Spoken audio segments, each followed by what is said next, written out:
going to recognize and honor some of the great products and brands from this year in the beverage industry in the Best of 2017 awards. We have an amazing video that our AV team produced.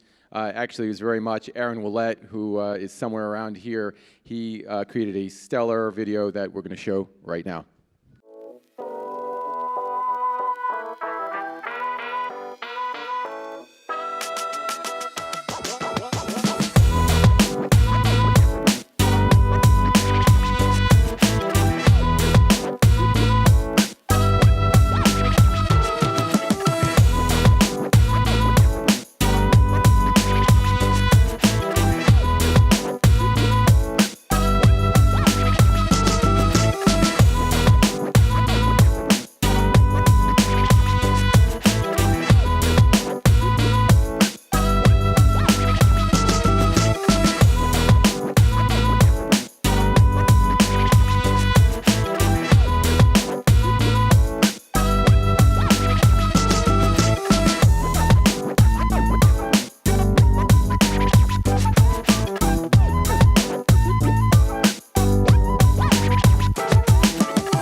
My name is Trish, created by Soylent. I am dedicated to improving nutritional programming. It looks like yours is buggy.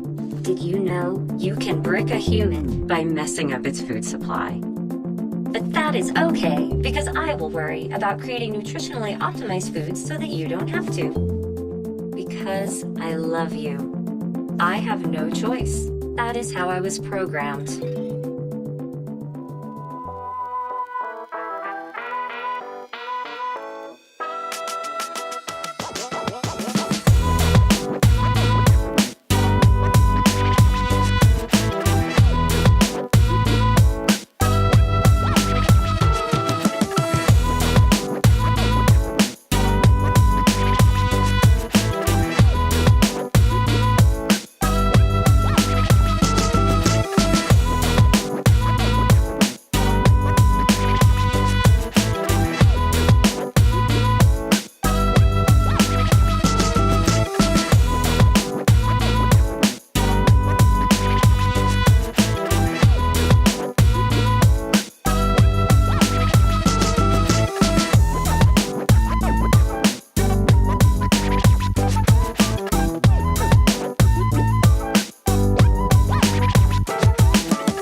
Congratulations to all the winners, and thanks again, Aaron, for creating that amazing video. Jeff is going to talk about photo opportunities for the winner, but right now I'd like to bring him back up on stage with our Person of the Year, that is Hiball founder and president, Todd Berardi. Come on up.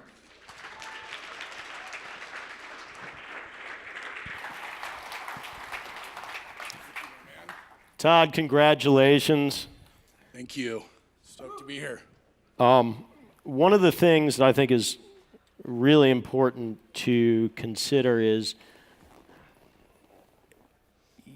you kind of sold right when you're in the middle of this amazing growth phase, and one of the reasons that we made the decision we did was because there was this really incredible moment where you decided to hit the gas, and so it's not just about the sale, although we think the sale is incredibly important because it shows a really decisive sense of leadership, but it's about the fact that you were able to pivot throughout so much of the company's development. And I think that you know, one of the reasons that we found you to be an incredibly beloved person in this industry is because you're sort of one of us.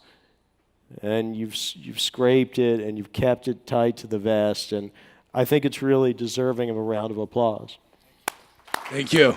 Stoked to be here. So now we're going to analyze it. Let's do it. So how'd you manage to keep the company focused for so long, over 12 years? And You know, I think it's a different mentality when, Dan, Alyssa, myself, and our families were the investors of this. We never did an institutional round. So we sort of had this mentality of like, hey, it's failure's not an option when you're playing with, house cards, so to speak. And I think I was very fortunate to have Dan and Alyssa who believed in this concept as much as I did from day one.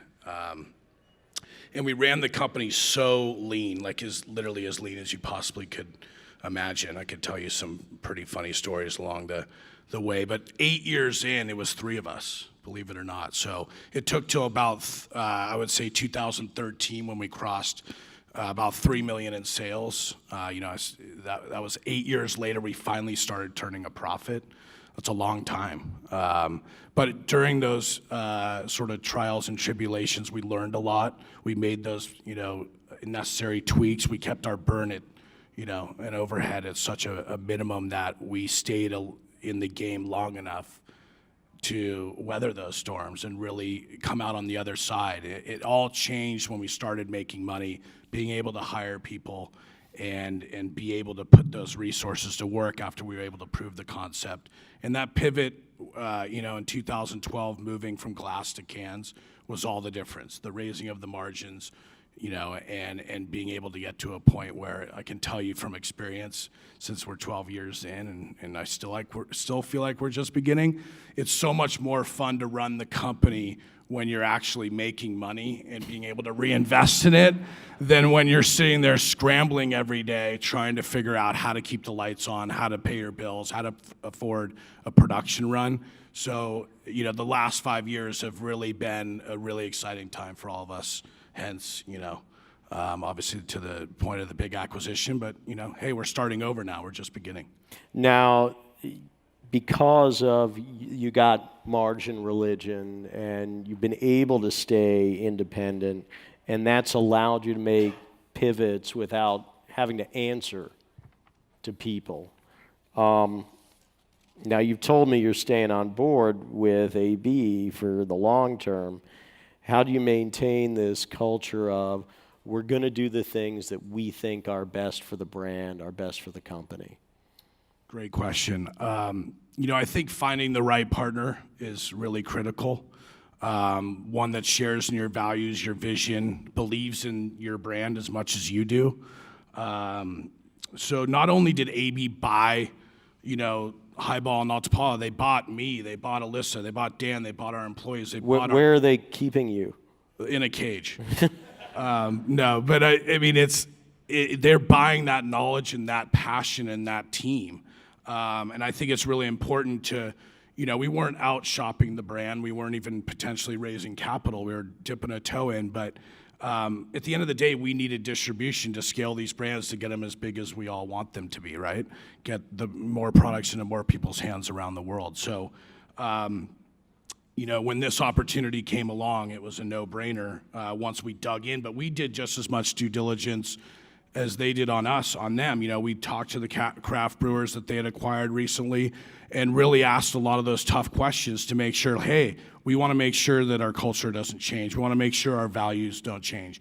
We want to make sure that, you don't change our ingredients from organic and fair trade. That's what our mission's all about. So once we dug deeper into the particulars and really asking those other acquisitions they had made founder to founder, that really validated what AB was telling us and made us feel comfortable to move forward. And I feel 100% when, Dan and I and Alyssa are here, at the end of the day, we're the defenders of the brand of Hiball and Altapala. This is still our life and our company, even though we're part of the AB, organization. And I think, as long as we're here, we're the ones that have to, make sure that we set the example for the rest of the company, because we're probably going to double our, headcount the next year, and there's, things are moving really fast. So I think that mutual respect, and I think that, being able to learn from each other. AB knows a ton of stuff that we don't know, and we obviously know a ton of stuff on the non-alcohol side that they're just starting to learn. So I think it's good, though. What are you looking forward to most about the tie-up, and what concerns you the most? It's really easy to try to go really fast. You really, you're so excited to get going, and you want to bring your products everywhere within the AB network, but you really have to take a step back. You got to set yourself up for long-term success, and you got to really walk before you run. And that's, challenging at times, right? Because we're lucky to have Michael Taylor, who's in the audience here. He's sort of shepherding us into how to roll out into the AB network. You got to go region by region. We really got to get these people as excited as we are about these products, because that's what's going to ultimately determine our success. And at the end of the day, it's going to come down to execution, but it's a challenge every day to make sure that we do the fundamentals right, so that when it's time to step on the gas and scale globally, we're in a great position to do that. So, and is the end goal global scale, Hiball all across this great spinning ball? Sorry. I think it's every entrepreneur's dream to have their product everywhere. But we gotta walk before we run. We're focusing on the U.S. over the next year. Then we'll go into the international markets in 2019. Our initial, joint goal, or at least, some of those discussions are to get to the brands to 100 million in sales. But there's no doubt what I love about Anheuser-Busch is they dream big. And so do we, obviously, and that's why it's a great partnership, because we truly believe there's a $1 billion opportunity here. Any wariness in the distributor community following Monster, following AB's own attempts at... Who's Monster? Oh, just kidding. I think they're just down the road a little. Yeah, no, they're a big company. No, we're so different from them, but at the end of the day, back to what I said before, our products, couldn't be more different today. But as we scale, of course, they will become more of a competitor, as will Red Bull and Rockstar and everybody else. But I think what's great about our brands are that we're playing in a different, pond right now, and we see a long roadway, and we're leading our category. But it took a long time to get here, right? Yeah, one of the most interesting things we talked about sort of offline on this was the fact that, look, you do have a different ingredient set on the energy side, and can you push that through as a point of differentiation now that you have these scale vehicles? Yeah, I think, we're just about, we've been doing some really amazing stuff. I don't know if anybody has gone to our website recently, but we've been doing really cool film projects to show how our products are different and what makes our company great. All of our ingredients, come from nature, organic, fair trade, whenever possible. So we've been to, India, where the source of our organic caffeine comes from. We've been to, Paraguay with Fair Trade USA to show where our cane sugar comes from. We've been to Guatemala with the Whole Planet Foundation. So we're just tapping into showing people, mostly through video to date, but we just hired an awesome senior director of marketing, Andrew's in the audience as well. We're going to actually have a budget for the first time in 12 years. That's so solid. Actually put towards marketing. Can you believe that? And put, we've been doing demos and sort of just doing the normal blocking and tackling, but really to tell our story in a wider audience and put way more strategy, because, as you know, we kind of did everything pretty scrappy and bootstrapped it all along. So from bootstrap to, an actual marketing budget, what kind of advice do you have for the entrepreneurs who are here, from proving concept, raising dollars, and finally making the sale? Great question. And I'm going to give you my 2 cents, and everybody who's out there who's an entrepreneur, please take this with a grain of salt, because there's no written playbook. I wish it was that easy.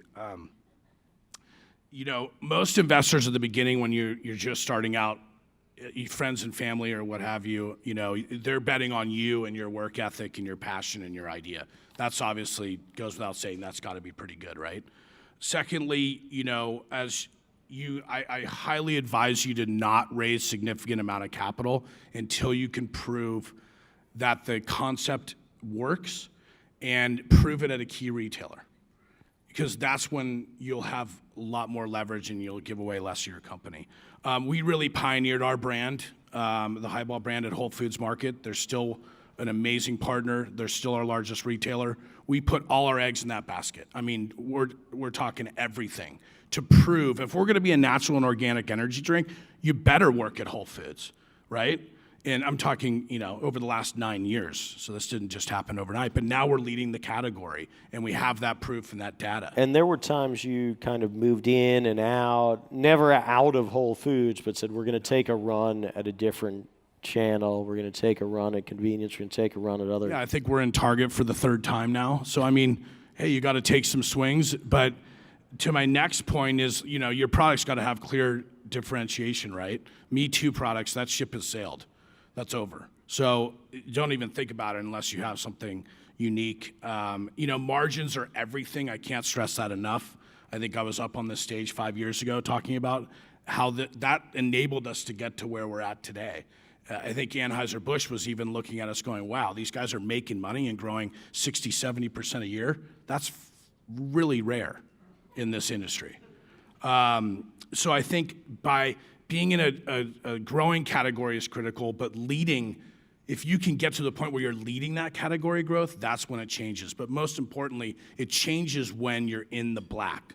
If you can show that, and obviously you got to have the velocities at your key retailers, and you got to have and if you can prove that in multiple channels, that's even better. But that revenue and volume growth is if you can prove that your product is growing and your brand is growing without, burning a bunch of cash, ideally making money, that's when all the leverage changes. And that's when you're going to get investor interest. That's when you're going to get acquisition interest. And not relying on outside capital makes all the difference in the world.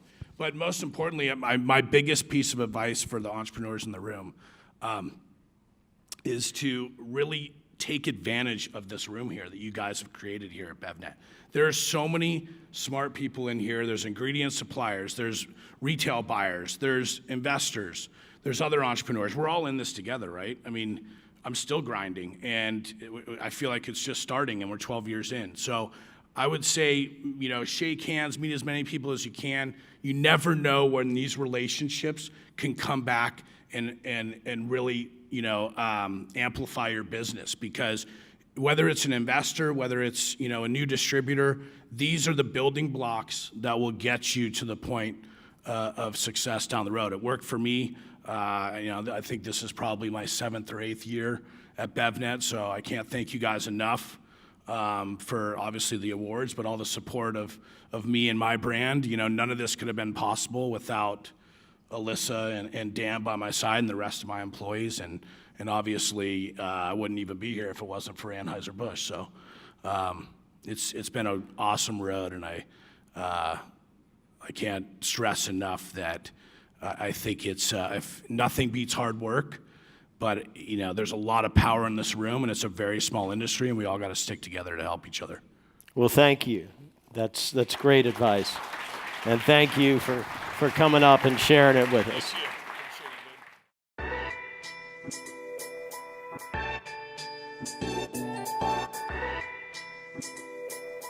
Thank you.